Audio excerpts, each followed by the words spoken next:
G'day, welcome back to the channel and welcome to another crazy dose of EV and net zero insanity in MGUY EV news for Monday the 9th of December 2024. Be sure to follow me on the usual socials for more content, links in the description, and please make sure you're subscribed and have enabled all notifications so you don't miss out on any future videos. And if you'd like to support this channel, why not buy me a coffee? Click the link in the description or scan the QR code on screen. So when you're in the armed forces and you're fighting a battle somewhere, what's the first thing in your mind? Is it save the planet or is it don't get killed? Well, I think it's probably the latter. But idiotic ministers in the UK government don't agree. They think that saving the planet is more important than being an effective fighting force. And therefore, they're electrifying all their battle vehicles, all their army vehicles. And guess what? Generals and senior officers in the army who, actually know something about fighting a war are calling this out for the ridiculously stupid idea it actually is. Net zero plans for armed forces could put soldiers at risk. Gee, really? Military grandees query MOD's climate change agenda in pushing trials of electric combat vehicles. Let's just pause for a minute to think about the utter lunacy of the armed forces having a climate change agenda. Let's just think about that for a minute. It's beyond insane. Ministers are forging ahead. Yeah, ministers who know nothing about what it's like to go into battle are forging ahead with plans to use electric vehicles, EVs, for combat on the battlefield, despite warnings from military grandees that they could put the armed forces at risk. Well, saving the planet is more important than winning wars, isn't it? Let's face it. The Telegraph has learnt that the Ministry of Defence will be ramping up testing of battlefield EVs next year at the Army's Bovington Garrison in Dorset, home of the Tank Museum. The testing, described by an insider as putting these vehicles through their paces, is at an experimental phase, but is an expansion of plans first mooted under the Conservative government on the development of combat EVs. Yes, the previous Conservative government was equally stupid on this subject, so they don't get a pass. They are to blame for this. Since coming into office in July, the government has handed more than £400,000 in contracts to Magtech, a defence firm that specialises in the electrification of vehicles. In October, John Healey, the Defence Secretary, visited the firm's design and manufacturing facility in South Yorkshire, saying he was impressed with the company's creative flair to improve the battlefield performance and the environmental performance of military vehicles. The government has pledged to put its wider net zero goals at the heart of its defence industrial strategy, which was launched alongside a speech by... I cannot be bothered to read any of this rubbish. But, people who actually know what they're talking about, like Colonel Richard Kemp, ain't so impressed. Colonel Richard Kemp, former commander of the British forces in Afghanistan, said, "What this amounts to is virtue signalling by the MOD. Yes, it is, trying to get into the climate change agenda. I suspect it will be wasting quite a lot of people's time and resources in trying to show they are playing their part. At the moment, the technology is just not there. It is hard enough to keep the current vehicles supplied with fuel. That is a massive operation on its own. I just can't see how it would possibly work with EVs. Nope, neither can I. Fighting battles is an extremely difficult activity. To make it unnecessarily even more difficult seems to be a crazy endeavour. I would be pretty confident that it is just not at all a starter in terms of maintaining the level of battleground capability that we have now. But, what does that matter? What does battleground capability matter when we're saving the planet? Jeez. If any of you are in the armed forces in the UK and you're being forced to deal with this kind of climate change nonsense, please let me know. I'd love to know how deep this goes in the armed forces in Europe or in the UK or wherever. Drop me an email, simon@mguy.tv. I'd love to know how deep this goes. It's great to see old Brillo Pad getting stuck into the EVs. Andrew Neil, he's a legendary journo in the UK. He's not pulling any punches with his criticisms of the ridiculous push for EVs. Andrew Neil slams EV-obsessed Germany, killing the car industry. The veteran journalist and broadcaster unloaded on European governments over their obsession with net zero. Yes, it is an obsession. It's a cult.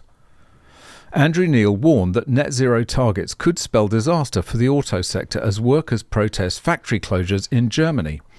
In a post on X shared on December the 2nd, Neil wrote, "Workers at Volkswagen factories across Germany striking after the manufacturer said it would have to close plants amid falling demand and a slower than expected transition to electric vehicles. European government's obsession with net zero is a death wish on the automotive industry," he added. Thousands of Volkswagen workers in the country staged industrial action on Monday after the company announced plans to shutter 3 plants and cut pensions, DW reports. I bet that would go down well.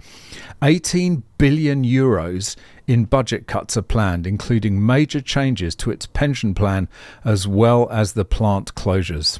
This whole net zero thing is basically a cult, because no matter what we do, all this, we could transform our entire economies and it would make no difference to the climate.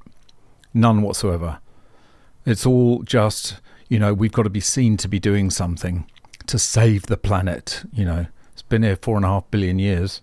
And in the UK, the car makers are getting really desperate because they've got to get to 22% EVs by the end of the year, and they're barely above 18. And every single car they sell, every petrol car they sell that's above that 78% limit, they're going to get fined £15,000 for every single one. So now they're making ridiculous discounts on these EVs because they just want to get rid of the frickin' things. Electric car brands offer £11,000 discounts in sales scramble. Companies are resorting to heavy discounting to meet targets that have proved overly optimistic. Car makers are discounting electric vehicle EV prices by an average of £11,000 per car to boost sales amid warnings that demand from private buyers remains weaker than expected. I still wouldn't buy one. They could discount it by £20,000 and I still wouldn't buy one. The Society of Motor Manufacturers and Traders, SMMT, on Thursday warned that companies were resorting to heavy discounting in a rush to meet legally binding EV sales targets in the UK market. It predicted that by the end of 2024, car manufacturers will have spent £4 billion on discounting. Double a previous estimate. Excellent. With the industry group predicting some 363,000 battery-powered vehicles, which is nothing in the UK, will be sold this year in total, the figure equates to an average discount of about £11,000 per EV. The warning comes amid a row between car makers and the government over the UK's EV sales targets, known as the ZEV mandate. The rules require 22% of cars sold to be electric this year. The target rises annually until it reaches 80% in 2030, with car makers facing fines of £15,000 per car if they sell too many petrol and diesel vehicles. Manufacturers are calling on ministers to relax the requirements or to boost demand with consumer incentives. What, an £11,000 discount isn't enough of an incentive? Of course it isn't. People don't want these things, no matter how cheap they are. That's the thing. It's not a question of price. It's not a question of making them cheap. People just don't want them. And that's the answer. You can't discount away a bad product. People just don't want them. And similarly, here in Australia, the car market is tanking across all powertrains, EVs, petrol and everything, because, again, there's a cost of living crisis here as well, which isn't helping. But people are certainly not going to be spending a fortune on EVs right now. They're all taking my advice and they're going out and buying a well looked after second-hand petrol car, and they're going to keep it as long as they can and maintain it well. And that means new car sales will drop. EVs lead crash in new car sales. The Federal Chamber of Automotive Industries, FCAI, released new car sales figures for November, which fell 11.6% year over year to 99,091. From an historical perspective, the 2024 year-to-date result is strong, noted FCAI Chief Executive Tony Webber. However, the market is starting to show a number of clear trends. The first half of 2024 recorded market growth of 8.7% compared with 2023. Since July, we have seen the market decline by 8.2% compared with 2023. The private buyer segment continues to struggle with a decline of 16.6% on November 23.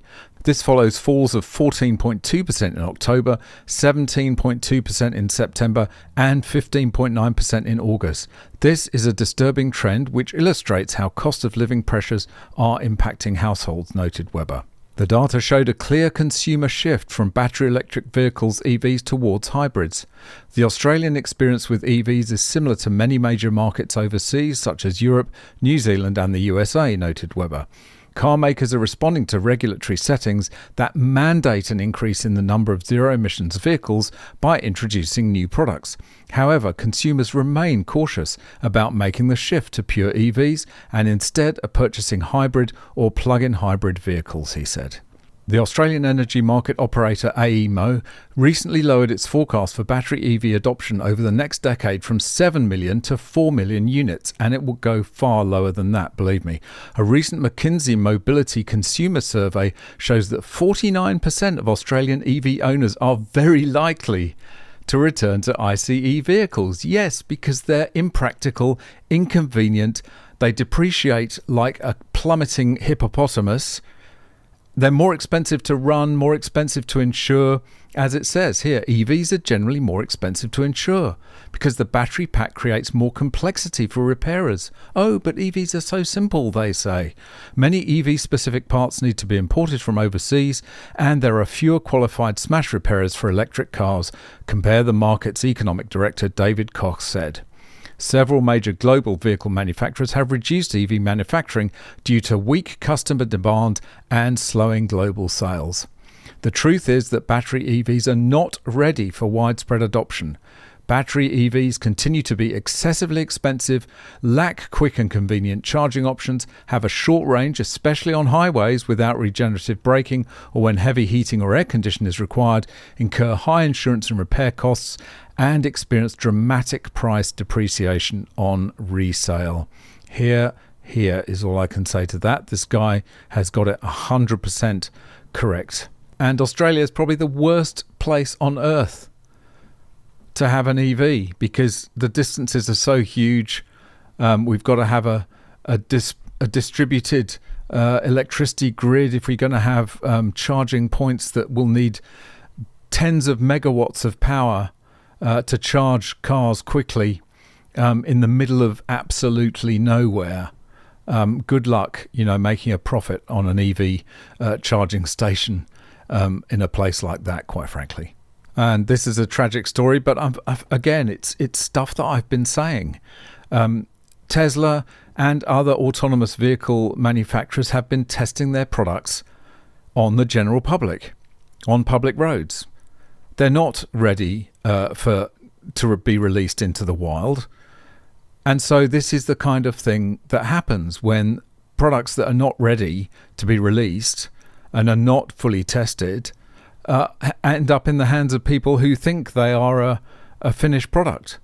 Family blames Elon Musk for son's death while driving Tesla in autopilot mode. The family of a California man who died in a horrific crash while his Tesla was in autopilot mode is suing the electric car maker over claims by the company and CEO Elon Musk that its self-driving technology had been perfected and was ready for the road. Genesis Giovanni Mendoza Martinez, 31, was crushed to death behind the wheel of the Model S he bought under the apparently mistaken belief it could drive itself, according to a lawsuit filed by Mendoza's parents, Eduardo and Maria, and his brother Caleb, who was also severely injured in the February 18, 2023 wreck. Tesla, for its part, argues that its cars have a reasonably safe design as measured by the appropriate test under the applicable state law, and that the accident may have been caused in whole or in part by Giovanni Mendoza's own negligent acts and or omissions. Well, that's what you want to hear, isn't it?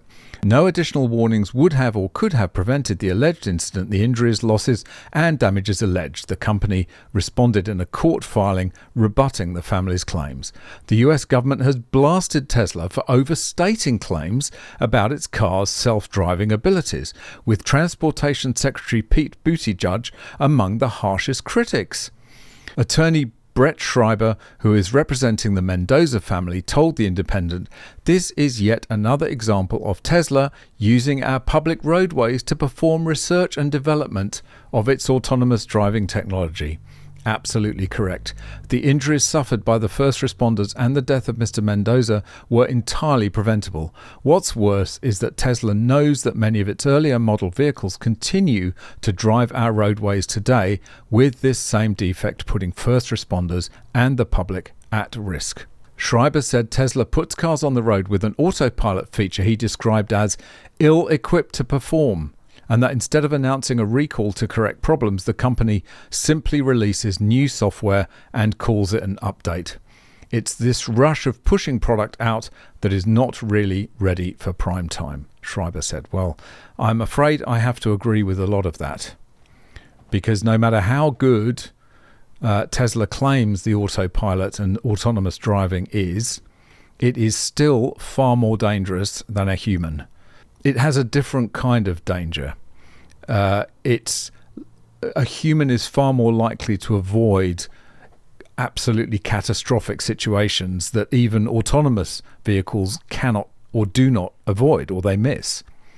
And that's why I think autonomous vehicles are a long, long way away, despite all the hype. Now, it also seems that a lot of people are taking my advice on Jaguars. If you want a Jaguar, go out and search the used car listings to buy a decent old one, like an F-Type, or if you can afford it, an E-Type, good for you. And guess what? Searches for old-style Jaguars surge after new advert for pink electric car. The car maker's controversial rebranding has triggered a wave of nostalgia among motoring enthusiasts for old petrol-powered models. Searches online for old-style Jaguars surged after the marque unveiled its pink electric vehicle this week.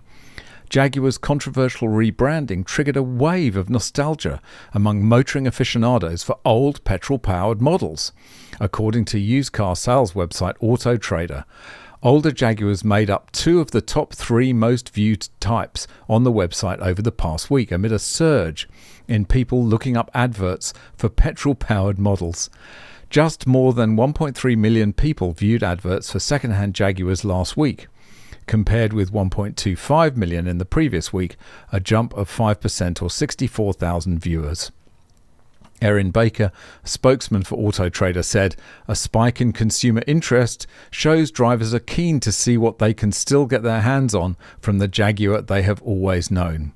I don't think anyone has a reliable view on how this will go once the first car is available to buy, but it's a bold reimagining of one of the UK's most legendary marques. Well, that's a very generous interpretation of the reveal. But the reality is that I think Jaguars there's going to be a lot of people who are just getting rid of their Jaguars. They said, right, had enough of this. I don't want to be associated with this brand anymore. So I think there might be a bit of a dip in prices. So if you want to pick up a nice classic Jag from the golden era, which is now, which has been everything up until now, then maybe now's the time. And finally, these tough Cybertrucks, they're doing really well in cold weather. Not really. You'd think that would be one of the things that they could maybe deal with, but they can't. Tesla Cybertruck immediately dies in Canadian winter. Owner bricks the truck trying to use the defroster, says, "In love to heartbroken on the same day." A brand new Cybertruck owner from Canada says his truck bricked itself as he was trying to defrost it. After the truck died in less than 24 hours, the Cybertruck owner says he went from being in love to heartbroken on the same day. Rob Roth is a brand new Cybertruck owner from Alberta, Canada, and says his heart is broken after his truck completely fell apart less than 24 hours into ownership. Rob adds that the Cybertruck bricked itself as he was attempting to defrost the truck before driving it. That's interesting because I know what it means in this context is turns itself into a brick, i.e. something that doesn't do anything. But when I was a kid, bricking yourself meant something completely different. Rob shared his story on the Tesla Cybertruck Canada group on Facebook and simply titled it Heartbroken. Here is what he wrote. I picked up my Cyber Beast yesterday afternoon, drove 2 hours home and had a blast driving it last night with friends and family. This morning I defrosted it and drove to work. At lunchtime the defrost did not engage, 46% battery left, would not go into drive or reverse, started giving me errors warnings and then shut right down. This is not an ideal situation for a truck with a starting price of $166,000 in Canada. Continuing his post, Rob provides more details about his failed attempts to revive the truck. I spent the next 4 hours on the phone with Tesla service, trying to revive it by boosting it. We did revive power and some things activated, but others did not. Eventually, nothing worked, even with boosting.